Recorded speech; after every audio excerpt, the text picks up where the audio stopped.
खवातीन रिजर्वेशन को लेकर संसद के खास सेशन में हुक्मरान और ऑपोजिशन आमने सामने हैं। लोकसभा में तरमीमी बिल वोटिंग होनी है। इसी बीच देर रात लोकसभा और राज्यों की विधानसभा में खवातीन की 33% रिजर्वेशन देने वाला बिल नाफिज हो गया है। संसद में इस मुद्दे पर बहस के दौरान कई अहम सुझाव मांगे गए। इस मौके पर मुल्क के सबसे बड़े सूबे उत्तर प्रदेश के कैराना से समाजवादी पार्टी की सांसद इकरा हसन ने लोकसभा में एक ऐसा तर्क रखा जिसे सियासी हलकों में उनके एक समझदारी भरे कदम के रूप में देखा जा रहा है। लोकसभा में बोलते हुए इकरा हसन ने डिलिमिटेशन और जनगणना के मुद्दे पर सरकार से कई सवाल किए। उन्होंने साफ कहा कि खवातीन बिल का मुद्दा अब सिर्फ महिलाओं खवातीन को सीट देने तक सीमित नहीं रह गया, बल्कि इसमें समान भागीदारी सुनिश्चित करना ज्यादा जरूरी है।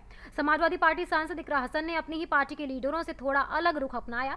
इससे पहले अखिलेश यादव और आजमगढ़ से सांसद धर्मेंद्र यादव ने मुस्लिम खवातीन के लिए अलग से रिजर्वेशन की मांग की थी, जिसे वजीर दाखिला अमित शाह और किरेन रिजिजू ने आईन के खिलाफ बताया था। लेकिन इकरा ने सिर्फ मुस्लिम खवातीन की बात करने के बजाय सभी मजहब की अकलियती बिरादरी की खवातीन के लिए रिजर्वेशन की मांग रखी।